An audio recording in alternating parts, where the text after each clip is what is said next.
దాదాపుగా 6,000 కోట్ల రూపాయలు ఈ వరంగల్ నగరానికి ఇవాళ రాష్ట్ర ప్రభుత్వం మంజూరు చేసిందంటే వాళ్ళందరూ తీవ్రమైన కృషి వల్ల ఈ రోజు మీకు దాదాపుగా 6,000 కోట్ల రూపాయలు వచ్చినాయి.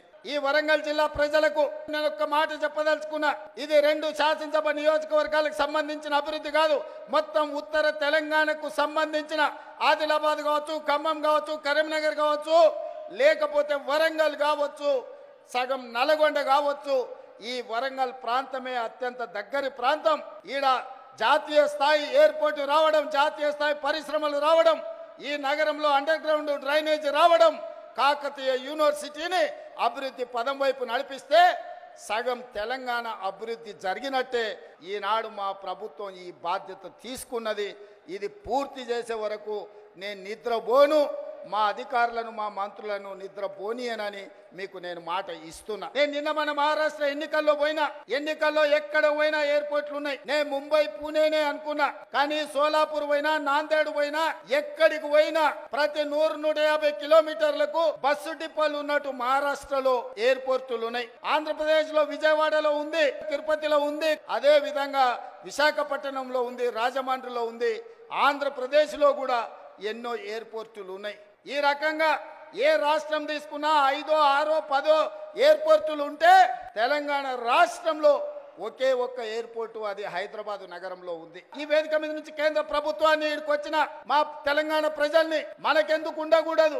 హైదరాబాద్ కాదు, వరంగల్లో, కొత్తగూడెంలో, రామగుండంలో, ఆదిలాబాద్ లో మనం కూడా 4 ఎయిర్పోర్ట్లు కట్టుకొని ప్రపంచంతో పోటీ పడి పెట్టుబడులు తెచ్చి పరిశ్రమలను ముందుకు తీసుకెళ్లి ఈ తెలంగాణను అభివృద్ధి పదం వైపు నడిపించే ప్రజా ప్రభుత్వం తీసుకుంటదని చెప్పి నేను ఈ సందర్భంగా చెప్పదలుచుకున్నా. 23 లక్షల రైతు కుటుంబాలకు 25 రోజుల్లో మా భట్టి గారి చేతుల మీద 18,000 కోట్ల రూపాయల రైతు రుణమాఫీ చేసిన రాష్ట్రం ఈ దేశంలో ఉందంటే అది నా తెలంగాణ.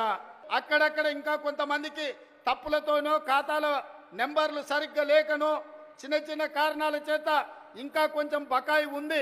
ఇవాళ కూడా నేను మాట ఇస్తున్నా, వరంగల్ గడ్డ మీద నుంచి మాట ఇస్తే తల తెగిపడ్డా మడమ తిప్పకుండా ముందు నిలబడే లక్షణమున్న కాంగ్రెస్ పార్టీ కార్యకర్తను అందరి రైతులకు రుణమాఫీ చేసే బాధ్యత నాది. మీ ఖాతాలు సవరించుకోండి, మీ ఖాతాలలో ఉన్న తప్పులను సరిదిద్దుకోండి. మీ అందరికీ రుణమాఫీ చేసే బాధ్యత మా ప్రభుత్వం తీసుకుంటుంది. ఎవడో తప్పుడు మాటలు చెప్తే నమ్మకండి, మీకు అండగా నిలబడతా. ప్రతి నెల ఈరోజు తెలంగాణ రాష్ట్రంలో వస్తున్న ఆదాయం 18,500 కోట్లు. ఈ 18,500 కోట్లలో 6,500 కోట్లు దాదాపుగా ప్రభుత్వ ఉద్యోగులకు జీతాలు, పెన్షన్ల కింద పోతున్నాయి. ఇంకొక 6,500 కోట్లు కేసీఆర్ చేసిన 7 లక్షల కోట్లకు అప్పు మిత్తి కింద కట్టడానికి పోతున్నాయి.